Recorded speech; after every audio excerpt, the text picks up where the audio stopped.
Existe uma frase que pode salvar a vida de muita gente. E essa frase é a seguinte: peça ajuda antes de pedir socorro. Falando de mim, quando eu estava nos vícios e eu usei drogas e bebi por mais da metade da minha vida, eu achava que eu resolvia tudo sozinho. Aqueles jargões que a gente já conhece. Hein? Eu uso com o meu dinheiro, eu não preciso de ninguém, depois eu resolvo, não estou prejudicando ninguém, eu paro quando eu quero. E tinha muita dificuldade de pedir ajuda. Eu sou Eduardo Alves, sou procurador jurídico municipal, sou advogado, formado em coach criacional, formado em PNL, Programação Neurolinguística, e aqui nesse canal eu te ajudo a diminuir seus vícios e aumentar as suas virtudes. Então a frase, peça ajuda antes de pedir socorro. Essa frase é muito poderosa se você entender cada palavra, e eu vou contar aqui um pouco da minha experiência com isso. Eu vou contar 3 experiências que eu vivi, práticas, e que podem te ajudar muito nesse sentido. Eu sempre fiz concursos públicos, né? Sempre fui concurseiro, desde 2005, pulando de cargo em cargo. Muitos eu fui exonerado por causa dos vícios, por causa da bebida, das drogas, né? Por causa de faltas, por causa de inassiduidade. Então eu quero trazer aqui para vocês alguma dessas experiências. A primeira foi o meu primeiro concurso público na Prefeitura de São Bernardo do Campo.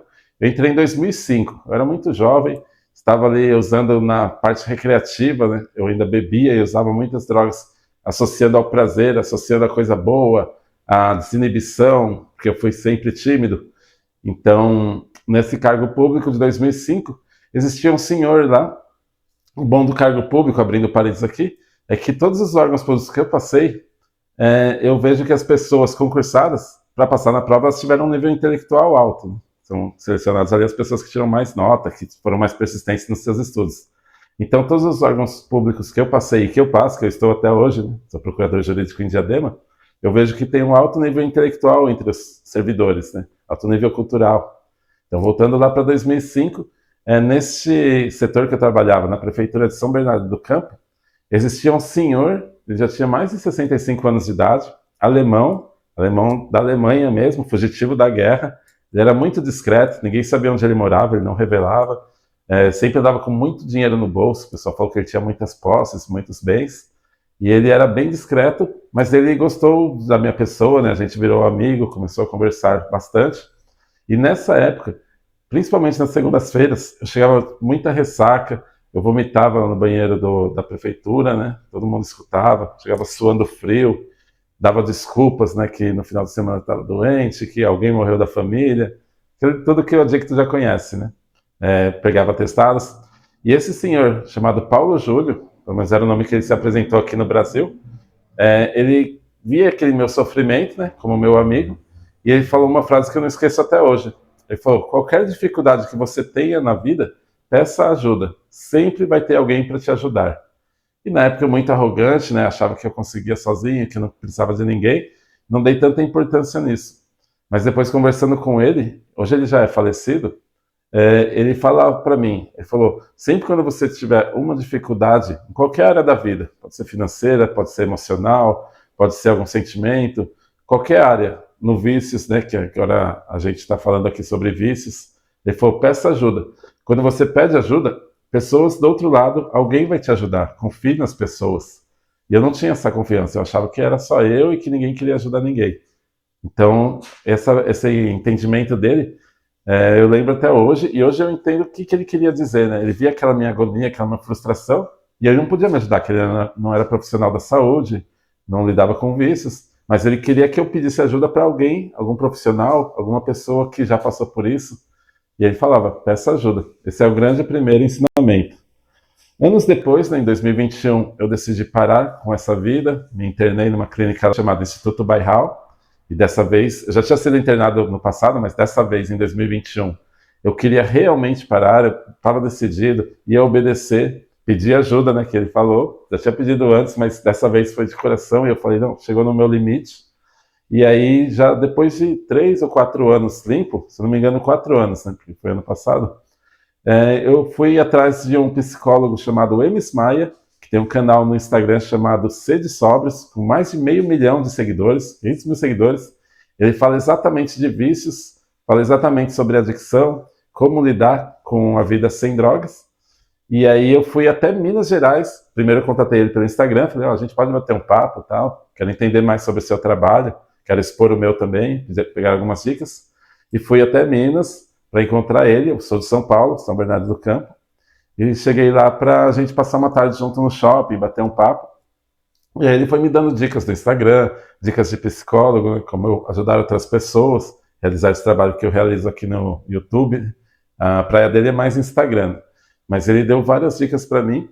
E aí eu falei, mas como que você faz para captar as pessoas adictas, né? É só pelo Instagram? Como que você dá conta desse volume, né? Aí ele falou, eu tenho uma equipe por trás, eu tenho outros psicólogos, tenho pessoas que me ajudam a editar os vídeos. E eu falei, é mesmo, eu pensei que você era sozinho, porque no canal ele só aparece sozinho. E aí ele deu um segundo grande aprendizado que eu quero deixar aqui no seu vídeo. Anota aí, se você anotou o primeiro aprendizado lá do Paulo Júlio, que é sempre peça ajuda, sempre alguém pode te ajudar, o segundo aprendizado aqui é esse. E valeu toda a viagem. Porque eu sempre achei na minha arrogância ou prepotência, mesmo limpo de drogas e bebidas, já há 4 anos, que eu iria montar aqui um canal no YouTube, que eu iria abrir uma clínica, que eu iria trabalhar nessa área, né? Atender pessoas como coaching, como PNL, mas sozinho. E ele falou, ninguém faz nada sozinho. Então tem muito a ver, né? Trazendo aqui para os vícios ou para pessoas que ainda estão querendo se livrar de bebidas e drogas, é que você não faz nada sozinho. Por mais que você tente se recuperar, parar com essa vida, mudar o seu padrão, mudar as pessoas que você anda, sozinho é muito difícil. Eu diria que é impossível, ou beira o impossível. E o terceiro aprendizado, agora trazendo para mais recente, eu faço parte de um grupo de autoajuda, e aí nesse grupo eu tenho uma pessoa, um grande amigo, se tornou um grande amigo, eu chamo ele de afilhado, ele me chama de Dindo, né?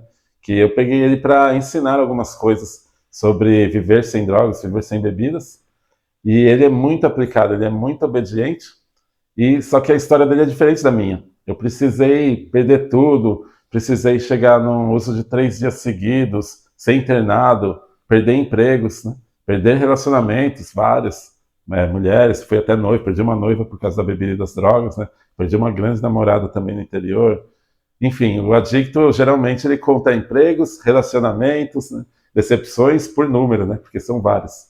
E esse meu afilhado, ele na verdade não chegou no fundo do poço que eu cheguei, mas ele viu que estava abusando muito de drogas, né? Dentro da casa dele já, não chegou a perder emprego, não chegou a perder casamento, ele é casado, e eu não vou revelar aqui o nome dele, né? Até por uma questão ética, mas ele não chegou nesse fundo do poço do meu nível. E eu achava antes que para a pessoa se recuperar, teria que chegar naquele desespero, naquele nível de perder coisas, chegar pela dor, não pelo amor, né, para tentar mudar esse padrão de vida. E ele não chegou nesse ponto. Porém, o que ele me ensina com isso? Que o fundo de poço é muito pessoal de cada pessoa. O fundo de poço não existe uma regra, uma receita de bolo. Teve que dormir na rua, teve que perder um casamento. Enfim, ele não chegou a esse ponto, mas ele chegou no limite dele. Porque é daquele ponto, aquela linha, aquele limiar que eu falo, não quero mais usar droga, não quero mais essa vida, não vai dar certo, é muito sofrimento para mim. Então, nesse limite, pode ser que você já tenha perdido algumas coisas, pode ser que não, eu espero que não, mas nesse limite, nesse desespero, quando você decide, é uma decisão de mudar de vida e pedir ajuda, aí você começa a mudar padrões e procurar novos caminhos. O que esse meu afilhado me ensinou e que eu quero passar, minha terceira experiência, até ler aqui, é que as pessoas precisam entender que só tem o limite delas, elas vão saber quando realmente é a hora de pedir ajuda. O quanto antes é melhor. Não precisa ficar ali teimoso como eu fiquei, de chegar a uma situação degradável. Quando você pedir ajuda, peça para pessoas que já estão onde você quer chegar. Durante a minha adicção ativa, eu pedi muita ajuda a amigos que também bebiam, também usavam drogas, né? Só que eles conseguiam controlar, eu não conseguia. Eu começava, eu virava noite, eu virava dia. Eles acabavam ali 3, 4 da manhã, acabou, vai para casa, amanhã trabalhar, ou no outro dia, final de semana, descansar. E eu ficava. Então eu pedi ajuda para eles, não faz sentido nenhum, porque eles usavam também, né? Eles não sabiam como sair daquilo. E eles não estavam onde eu queria, que era parar completamente do uso. É a mesma coisa. Esses tempos atrás, eu estava pedindo ajuda para um amigo, que ele é casado, tem 2 filhos pequenos, um grande amigo, talvez meu melhor amigo hoje. E aí eu falando sobre solidão, sobre relacionamentos, que eu não conseguia achar alguém para me completar, moro sozinho. E aí ele falou, não, mas ser sozinho também é legal, também é bacana, você não tem horário para chegar em casa, não deve satisfação a ninguém. E eu falei, então tira sua mulher e seus filhos, você consegue sobreviver? Aí ele falou, não, aí eu não consigo, já tá na minha vida, né? Hoje eles são tudo para mim, minha família. Ele é chefe de família. E aí que eu me toquei, que ele não queria, vamos dizer assim, me prejudicar, ele só queria me consolar, me acolher, né, com alguma palavra amiga, mas ele não poderia me ajudar. Ele não estava vivendo a mesma situação que eu não estava semelhante, né? Então busque pessoas, peça ajuda para pessoas que já estão onde você quer chegar, ou que te inspiram de certa forma, que passaram pelo aquilo que você passou, que tem algum tipo de afinidade. Esse ponto é muito importante. Primeiro, olha os resultados dessa pessoa, olha como que está a vida dela, e aí sim você pede ajuda, não vai pedir para qualquer um. Quando você pede ajuda, não é milagre, a pessoa não tem que resolver, seja um profissional, um psicólogo, um terapeuta, um grupo de autoajuda, algum familiar seu, alguma pessoa que já passou pelo que você está passando, não é milagre. A pessoa não tem a obrigação de te ajudar no sentido de pegar na sua mão e fazer por você aquilo que só você faz. Ela vai te dar, sim, conselhos, experiências, talvez alguma ajuda ali de locomoção, de dinheiro, coisas simples, mas a responsabilidade é sempre sua. Por mais que você peça ajuda às pessoas, essas pessoas podem te dar conselhos, podem te ajudar de alguma forma, mas as suas decisões, quem vai colher os frutos são você. Então a responsabilidade é sua e a opção é sua de seguir ou não os conselhos, tanto os bons quanto os ruins. Porque tem gente que ensina pra gente o que não fazer, né? Então, é essas coisas que eu queria pontuar. E agora a diferença entre ajuda e socorro.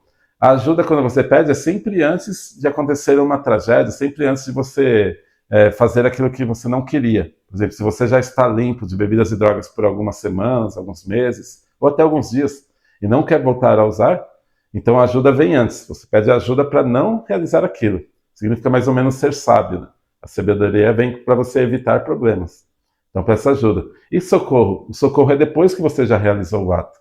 Por exemplo, você já recaiu, está alguns dias sem usar, fez um monte de besteira, passou a noite, fez dívidas, ficou devendo para alguém, aprontou com sua família, falou palavras de baixo calão para sua esposa, para seus pais, e aí você vai pedir socorro, depois que já aconteceu o problema.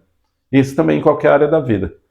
Então, qual que é a diferença entre pedir ajuda e pedir socorro? A ajuda é muito melhor, porque vem antes, você evita de fazer o ato danoso. E o socorro vem depois. Depois que já fez, já aprontou, aí pede internação.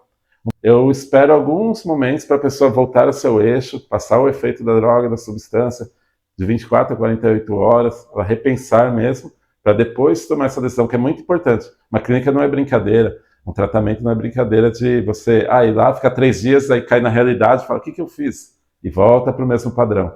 Nosso cérebro ele costuma voltar sempre para o mesmo padrão. Então a mudança de parar de beber, parar de usar drogas, eliminar um vício, é uma mudança séria que tem que ser pensada e a pessoa tem que pagar o preço. Quando você decide que vai mudar de vida, você tem que também decidir que vai pagar o preço e não vão ter dias fáceis. Mas não é impossível, ainda mais pedindo ajuda. Esse foi o nosso vídeo 8 aqui do canal Menos Vícios, Mais Virtudes. Se você gostou desse vídeo, curte aqui, ajuda bastante aqui no engajamento do YouTube. Compartilha com alguém que está passando por isso. Peça ajuda antes de pedir socorro. E por fim, se inscreve no canal aqui, que sempre vão ter vídeos. Eu costumo fazer um vídeo por final de semana para te ajudar a ter menos vícios e mais virtudes. Valeu, galera! Tamo junto!